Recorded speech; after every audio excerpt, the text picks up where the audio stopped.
Welcome to the best gambling show on the internet. This is the home of the money pick. Make sure you hit the like button. Make sure you subscribe. Divisional round Vegas spread picks. And last week, that 27-0 collapse from the Chargers, that stung your boy. Let's get to the money this week. First game, we got the Jacksonville Jags at the Kansas City Chiefs. Jags are +9. I got the Jags to cover. And listen, the Jags have serious issues, but we know the Chiefs have serious issues covering spreads. When I look at this game, like I said before the Chargers game, this Jags team, when they find rhythm, they can get as hot as anyone in this league. Yes, they're going to be cold. Yes, they're going to have a lot of 3 and outs. But once they find rhythm, they can put 3 or 4 offensive drives together and string them together. When you look at the Chiefs, man, I just felt like this Chiefs team has been vulnerable this whole year. It's not like they've been exposed. It's not like they've played bad football. But I've just always felt like something is missing from this team. I think the Chiefs win the game. I think their offensive line will handle the Jags' defensive line. But the Jags are going to keep this close. The Jags are not going to get blown out in this game. The Chiefs' defense, I think they played pretty good this year considering the talent. But I think the Jags can get some space, get some completed passes against this secondary. That keeps the Jags in the game. And I would not be surprised if the Jags are able to run the ball. They really need to. They can't throw it 55 times. Chiefs' pass rush is still pretty decent. Give me the Jags to cover, Chiefs to win. Maybe the Chiefs are on upset watch. Next game, we got the New York Giants, Dayball, at the Philadelphia Eagles.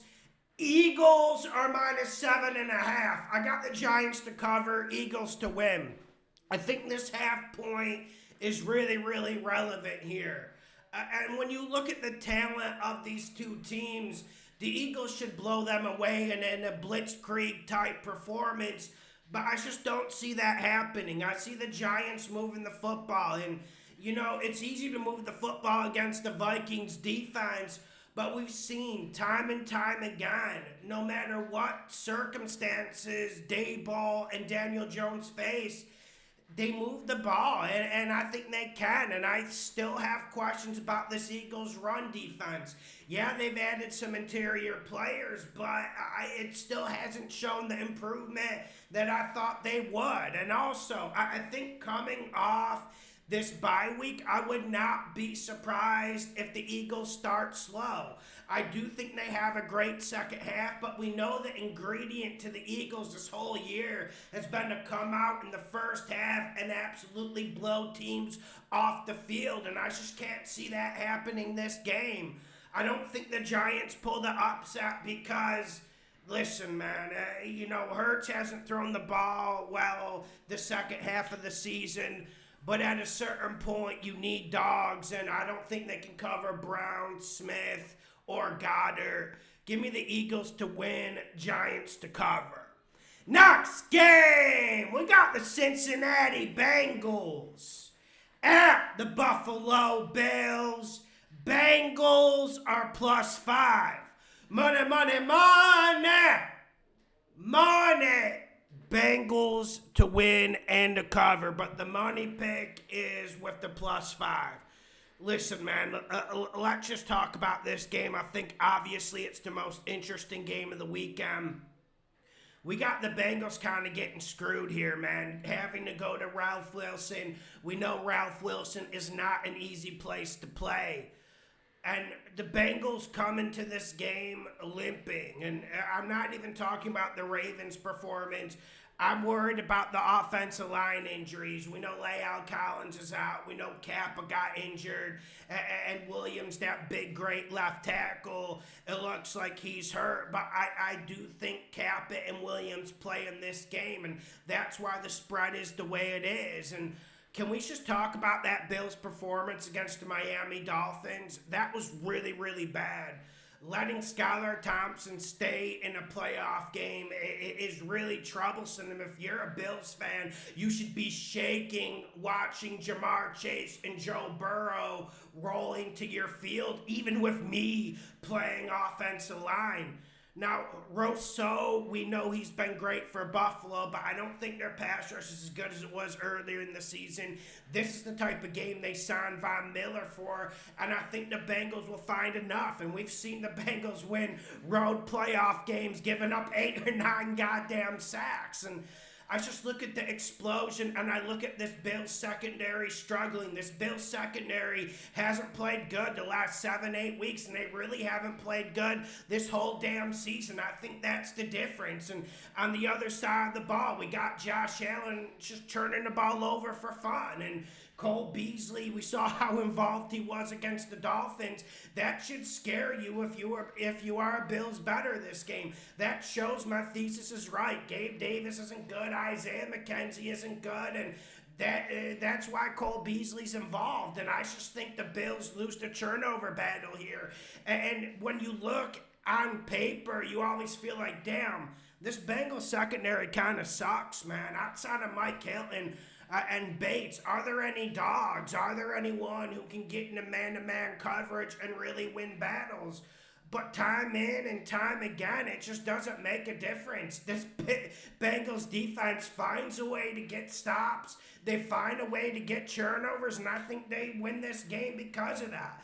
The safer bet is the +5 because these offensive line injuries for the Bengals are troublesome, but we'll see this game as the week goes on. Bengals winning the cover, gotta go with it, but bet the +5. Next game, we got the Dallas Cowboys, them boys, at the San Francisco 49ers. Cowboys are +4. Give me the 49ers to win in the cover. Borderline money pick. Borderline money pick. Listen, last week on the live call-in show, I said if I had to place a future bet to win the Super Bowl, it would be the 49ers. And I know everyone's happy about Purdy's performance against Seattle. I was actually a little bit worried by some of the stuff I saw, him spreeing the pocket way too fast. But with that being said, this is going to be about the 49ers run game. This is going to be about coaching. This is going to be about which offensive line can get a better push, which defensive line is going to win battles, going to eat men alive, and I have to go to the 49ers on those two parts, actually make it a money pick. I'm not being timid. Last week was absolutely insane, but I am not timid. I am not backing down, and I do think this 49ers team will play with more courage and tenacity. When you look at the Cowboys offense, I've had problems with Dak Prescott since his inception in this league, but this is one of his worst years, and we know the way to attack the 49ers defense. You spread them out, you got to throw it, you pray you block Bosa and Armstead, but you really have to work the ball vertically against him, and I'm just not in on Dak Prescott. Like CeeDee Lamb is an absolute magician. He will make his 3 or 4 plays, but I don't think it's going to be enough, and I'm not seeing how the Cowboys run the football this game, are you? Like, this Cowboys offensive line's pretty good at getting a push, but I just feel like Sam Fran, their front seven with their linebacking core, with their defensive line, they'll put a stop to it. I just can't see the Cowboys getting the run game going. So this game will be on the right arm of Dak Prescott, and I don't want to bet that. I don't want my season on the line with that. And does he have enough targets to create separation? Outside of CeeDee Lamb, I'm not seeing the targets that will create separation, even if they're up against the weak San Fran secondary. And you got to look at McCarthy versus Shanahan this game, boys. We got to look at it. I know McCarthy did not choke against the Bucs, but, he was up against, a terrible offensive line and a terrible head coach in Todd Bowles. But I just don't know if McCarthy can stand up to Shanahan. We saw what happened last year in the wild card round, and last year doesn't make a damn bit of difference. It means absolutely nothing. But these coaches haven't changed. Their philosophies haven't changed. And this is where Shanahan comes in and whips work. This is why I always praise Shanahan, and this is why we've won a lot of money just getting behind the 49ers the last 3 years. I think the 49ers run the ball better. I think they stop the run better. And dare I say, I think Purdy takes care of the ball better. 49ers to win in the cover, making a money pick. Make sure you hit the like button. Make sure you share the videos. Go to my other YouTube channel, link in the description. Lawson Bet Soccer. We hit a plus 175 last week. Let's get this money. I hope everyone has a damn good week. I've loved sharing this season with you, and when we get to the end of the year, it always does feel a bit melancholy, right? But let's have fun, let's party to the end of the season, and let's win some bets.